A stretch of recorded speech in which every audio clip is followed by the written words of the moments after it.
तो दोस्तों स्वागत है आपका जेठी व्लॉग्स में। और आज हमारी भारत यात्रा का है डे 362 और अभी हमें भाई उडुपी कर्नाटका में। और भाई यहाँ पे हम रात को पहुंचे थे 4 बजे के आसपास इस एरिया में। भाई देख सकते हो यहाँ पे हॉल है एक बहुत बड़ा और कृष्ण मठ बोला जाता है इसे।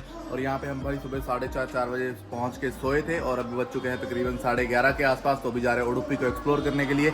मंदिर के पास रुके तो सबसे पहले जाएंगे मंदिर में। तो चलिए आज का ब्लॉग स्टार्ट करते हैं। You are watching real India wild me, let's go. तो दोस्तों अभी हम कृष्ण मंदिर के अंदर आ चुके हैं भाई। और यहाँ सबसे पहले हम जा रहे हैं अन्नदानम खाने के लिए। सुबह सुबह का भाई भूख बहुत लगी है एंड दर्शन करने के लिए इसके बाद जाते हैं। भाई देखो यहाँ पे लाइन बहुत तगड़ी लगी हुई है, आपको दिखाता हूँ मैं। वहाँ देखो लाइन है, इधर भी हमारी लाइन है और ये जो लाइन हमारे बगल में चल रही है ये है दर्शन की लाइन।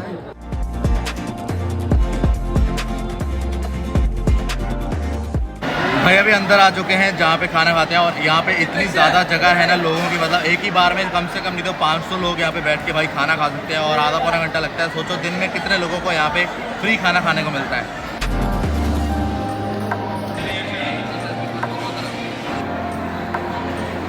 तो भाई भोजन की टाइमिंग आप सामने देख सकते हो। भोजन हमारा हो गया और अभी हम जा रहे हैं सीधा दर्शन करने के लिए। खाना खाने में भी हमें भाई लाइन में ज़्यादा टाइम नहीं लगेगा, ना ही आपको लगे, क्योंकि आज तो भाई देख सकते हो फेस्टिवल के दिन चल रहे हैं।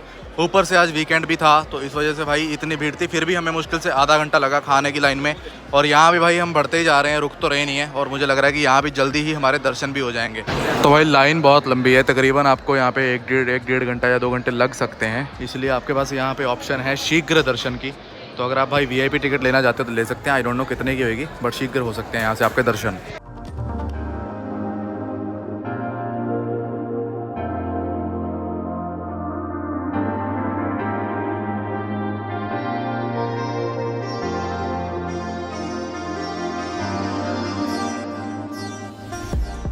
तो दोस्तों फाइनली दर्शन करके हम बाहर आ चुके हैं। लाइन में तकरीबन हमें 1 या 1.5 घंटा लगा। उसके बाद भाई आधे घंटे के लिए हम अंदर बैठ गए थे और अंदर भाई बहुत ही सुंदर सुंदर भजन गाए जा रहे थे। अंदर भाई मतलब पूरा माहौल बना हुआ था। और यहाँ की कहानी कुछ इस तरह की, काफ़ी पुरानी कहानी है। पहली बात तो आपको ये बता दूँ कि द्वारका युग की कहानी है ये।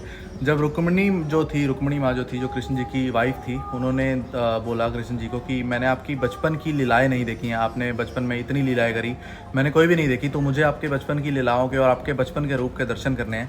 तो कृष्ण जी ने सोचा और विश्वकर्मा जी को जाके बोला कि आप मेरे बाल रूप की एक मूर्ति बना के दीजिए मुझे।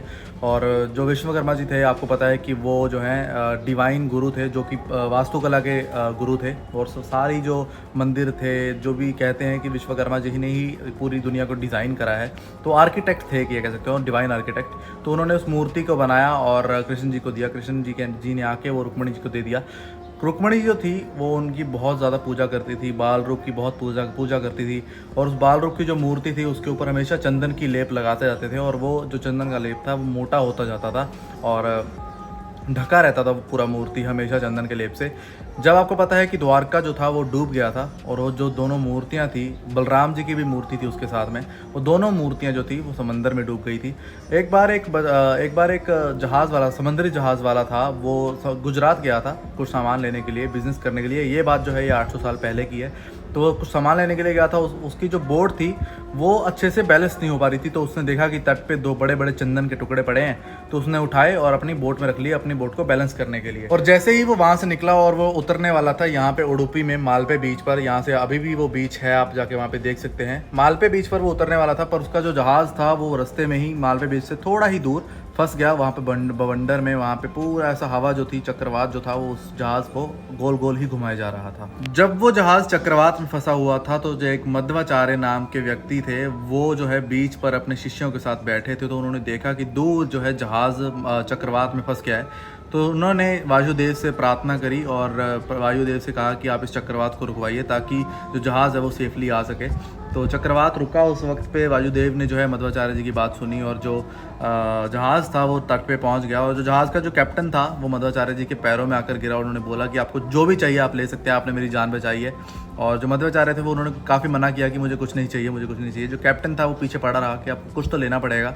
तो मध्वाचार्य जी ने पूछा कि आप कहाँ से आए हैं। तो कैप्टन ने बताया कि मैं लास्ट अभी गुजरात से आ रहा हूँ। तो मध्वाचार्य ने बोला कि गुजरात में तो काफ़ी अच्छा चंदन मिलता है, तो वो आप अगर हमें दे दें काफ़ी अच्छा होगा।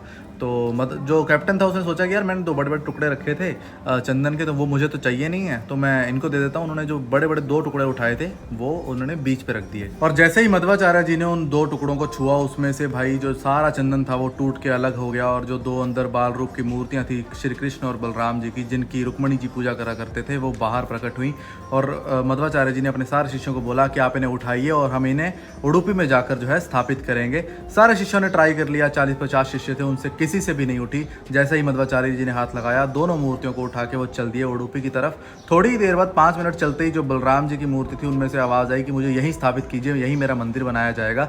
तो बलराम जी की मूर्ति जो है वो बीच के बिल्कुल पास में ही जो है स्थापित है, और कृष्ण जी की मूर्ति को जो मध्वाचार्य जी थे वो यहाँ लेके आए और यहाँ स्थापित किया गया। आप सोच रहे होंगे कि हर मंदिर में जो है आराम से दर्शन हो जाते हैं, बीच में कोई ऐसा खिड़की जैसा सीन नहीं होता। यहाँ पे आपको अगर दर्शन करने हैं कृष्ण जी के, तो यहाँ पे जो है 9 जो है छेद बने हुए हैं खिड़की के अंदर, जहाँ से आप देख सकते हैं। इसके पीछे भी एक कहानी है। कहा जाता है कि पहले के वक्तों पे काफ़ी ज़्यादा जात पात का फर्क होता था, और छोटी जात वालों को मंदिर के अंदर आना, दर्शन करना मना होता था। तो एक काफ़ी बड़ा भक्त था कृष्ण जी का, तो वो जो है मंदिर के पीछे की साइड से खिड़की थी, वहाँ से जो है कृष्ण जी के हमेशा दर्शन करता रहता था। और एक बार वो बहुत ज़्यादा रोया, उन्होंने कृष्ण जी को भी बोला कि आप हमें दर्शन क्यों नहीं करने देते, मैं आपका इतना बड़ा भक्त हूँ, मैं आपके दर्शन करना चाहता हूँ। बहुत रोया, वो पूरा रोता ही रहा।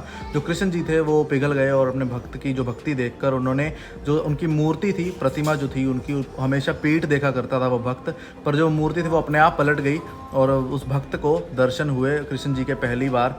तो उस वक्त से ऐसा कहा जाता है कि जो भी भक्त आते हैं उनको उसी खिड़की से जो है दर्शन करवाए जाते हैं। और ऐसा कहा जाता है कि यहाँ पे उसके बाद जो जात पात का सारा सीन था वो सारा खत्म हो गया था। और ये जो मंदिर है ये 800 साल पुराना मंदिर यहाँ पे बना हुआ है। अगर आप उडुपी में आ रहे हैं तो ये मंदिर आपके लिए मस्ट विजिट है। यहाँ पे आपको खाना भी फ्री मिल जाएगा। इसके बिल्कुल सामने एक मंडपम है। अगर आप ज़्यादा पैसे वाले नहीं हैं तो भाई वहाँ पे आप सो सकते हैं, रात गुजार सकते हैं, कोई आपको मना नहीं करेगा। इस मंदिर के अंदर जो पूजा है सुबह 4:30 बजे स्टार्ट हो जाती है, और तभी लोगों की एंट्री भी स्टार्ट हो जाती है। ये मंदिर जो है दोपहर में बंद नहीं होता है। बाकी मंदिर जो होते हैं वो दोपहर में 2-4 घंटे के लिए बंद होते हैं। ये दोपहर में भी खुला रहता है, और रात के 9:30 बजे तक इस मंदिर में एंट्री और पूजा दोनों चलती रहती है। आप कभी भी पूरे दिन में आके दर्शन कर सकते हैं श्री कृष्ण के।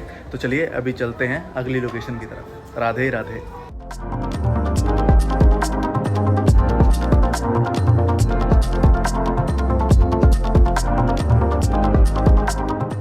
अभी जा रहे हैं भाई यहाँ के फेमस बीच मालपे बीच, और वहाँ जाने के लिए हमने ले ली है बस। और बस में भाई अभी भीड़ पहले ही बहुत ज़्यादा है, और भाई हमारा जो कंडक्टर भाई साहब हैं भरते ही जा रहे हैं। और भी फाइनली अभी हम पहुँच चुके हैं मालपे बीच पे। भाई देख सकते हो सामने है गांधी जी की मूर्ति और पीछे है बीच के नज़ारे। चलिए आपको थोड़े बीच के शॉट्स दिखाते हैं बढ़िया बढ़िया।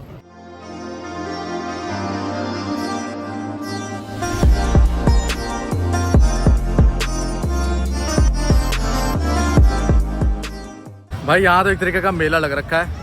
बच्चों के लिए तो सारी तरह की गेम है जो बड़ों की होती हैं, पर उसको छोटे मॉडल में बनाया गया है। देख सकते हो पीछे आप, मतलब वो भाई जो ये देखो ये वाली गेम हो गई, या फिर ये एक तरीके की रिवर्स जंपी बोलते हैं, इसे रिवर्स बंजी बोलते हैं। और ये देखो भाई बहुत सारी गेम्स है बच्चों के लिए। और भीड़ भाई इतनी की मतलब है बागा कलंगुट जो गोवा के पीछे है वो भी फेल, और सामने हो रहा है सनसेट। MTV राइड मिल जाएगी आपको। MTV राइड कहते हैं, JTV राइड कहते हैं, ऐसे कुछ कहते हैं इसे भी। और भाई देखो सामने यहाँ पे आपको मिल जाएंगे ऊँट चलते हुए। रेगिस्तान तो नहीं है ये, बट यहाँ पे आपको ऊँटों वाली फीलिंग भी मिलेगी। पतंग लोग उड़ा रहे हैं, काफ़ी मज़े भाई। ये देखो